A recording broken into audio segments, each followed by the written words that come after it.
Welcome to Devotionary, where we make the Bible accessible and applicable.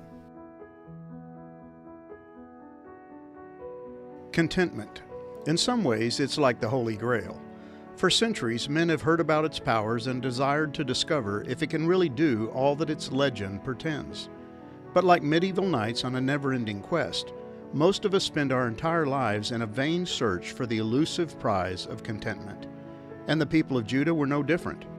In fact, in Isaiah chapter 5, verses 8 through 17, God pronounces a series of woes against the nation because their lives were marked by greed and an insatiable desire for more.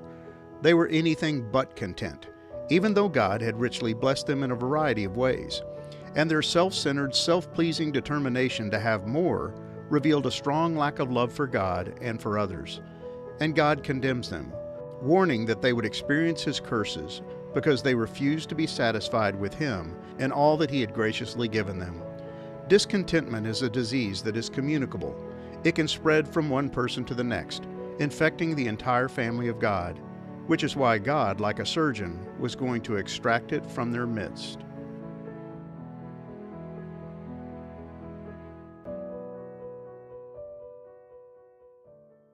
Judah, the vineyard planted by God in the fertile soil of Mount Zion, had failed to produce the kind of fruit God had expected.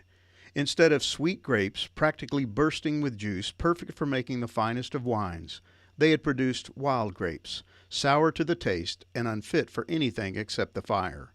And that's exactly what Isaiah is trying to warn the people of Judah about. God's fire of judgment is about to fall on them for their unfaithfulness and lack of spiritual fruitfulness. Or to put it another way, they had produced the wrong kind of fruit. Now Isaiah pronounces a series of woes against them. The word translated as woe is the Hebrew word hoi, and it is an expression of exclamation that conveys pity, sorrow, or lament. Isaiah is letting his readers know that what is headed their way will not be enjoyable or avoidable. The word woe acts as an antonym to the word blessed. Rather than enjoying the blessings of God that come as a result of obedience to His will, they were going to experience the curses of His judgment. And long ago, God had provided them with ample warning that this would be their fate if they failed to remain faithful to Him. Look, today I am giving you the choice between a blessing and a curse. You will be blessed if you obey the commands of the Lord your God that I am giving you today, but you will be cursed if you reject the commands of the Lord your God and turn away from Him and worship gods you have not known before. Deuteronomy 11, verses 26 through 28. The first woe has to do with their insatiable greed. Enough was never enough. God had blessed them with land, but they lacked contentment, constantly desiring more. And the prophet Micah describes them as lying awake at night, scheming of ways to take advantage of their neighbors and confiscate what rightfully belonged to them. Woe to those who devise wickedness and work evil on their beds. When the morning dawns, they perform it, because it is in the power of their hand. They covet fields and seize them, and houses and take them away. They oppress a man and his house, a man and his inheritance. Micah 2, verses 1 through 2.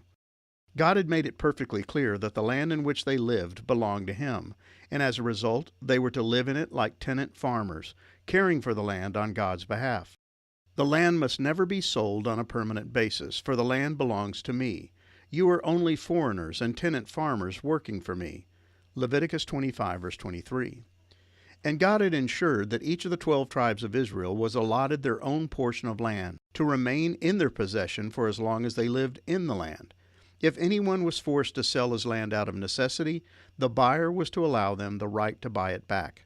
With every purchase of land, you must grant the seller the right to buy it back. If one of your fellow Israelites falls into poverty and is forced to sell some family land, then a close relative should buy it back for him. If there is no close relative to buy the land, but the person who sold it gets enough money to buy it back, he then has the right to redeem it from the one who bought it. Deuteronomy 25, verses 24 through 27. But greed had gotten the best of them.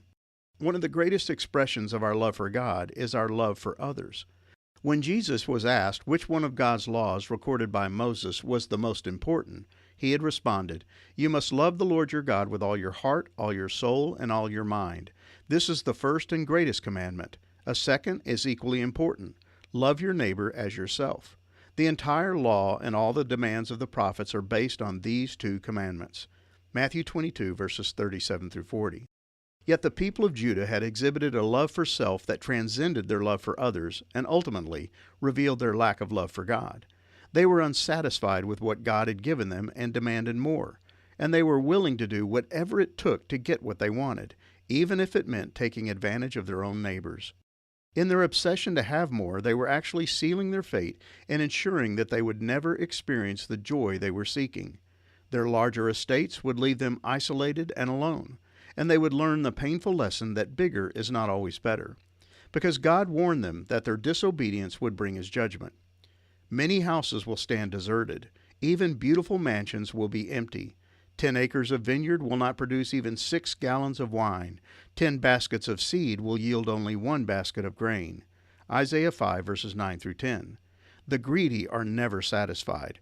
Their appetite is insatiable because they attempt to meet their needs by seeking something other than God. The second woe has to do with the love of pleasure. The people of Judah had become hedonistic in their outlook on life. They lived by the philosophy, eat, drink, and be merry.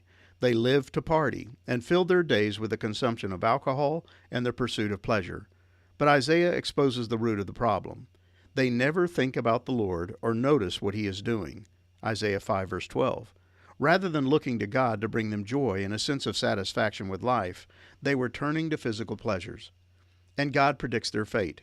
Therefore my people go into exile for lack of knowledge. Isaiah 5, verse 13. Their real problem was not drunkenness and partying, but a lack of knowledge of God. They didn't understand that He was to be the sole source of their joy and the primary provider of pleasure in their lives. The Apostle Paul would later describe his understanding of God's role as His source of contentment and satisfaction. Not that I was ever in need, for I have learned how to be content with whatever I have. I know how to live on almost nothing or with everything.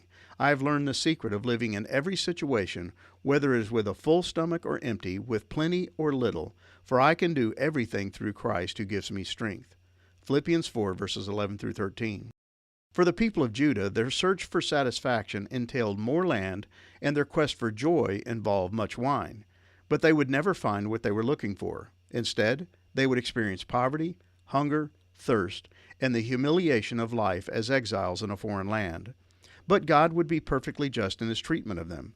He would only be giving them what they deserved and what they had brought upon themselves. But the Lord of heaven's armies will be exalted by His justice. The holiness of God will be displayed by His righteousness. Isaiah 5, verse 16. He had promised to bless them if they would only remain faithful to Him. And time again, He had proven Himself a God who keeps His word. They were blessed. They lived in a land that was abundantly fruitful and more than adequate to meet their needs. He had provided them with ample reasons to experience joy and life, but they had turned to pleasure, possessions, and even pagan gods in a vain attempt to discover what they could only find in God. And the Scriptures are filled with reminders of God's faithfulness to satisfy every need that man might have. Let them praise the Lord for His great love and for the wonderful things He has done for them, for He satisfies the thirsty and fills the hungry with good things. Psalm 107, verses 8 through 9. The Lord will guide you continually, giving you water when you are dry, and restoring your strength. You will be like a well-watered garden, like an ever-flowing spring. Isaiah 58:11. Is anyone thirsty? Come and drink, even if you have no money. Come, take your choice of wine or milk. It's all free. Why spend your money on food that does not give you strength? Why pay for food that does you no good? Listen to me, and you will eat what is good. You will enjoy the finest food. Isaiah 55, verses 1 through 2. God was more than enough. He was fully capable of meeting all their needs, but they had decided that bigger is better and the pursuit of pleasure is preferable. Unlike Paul, they didn't see godliness with contentment as great gain.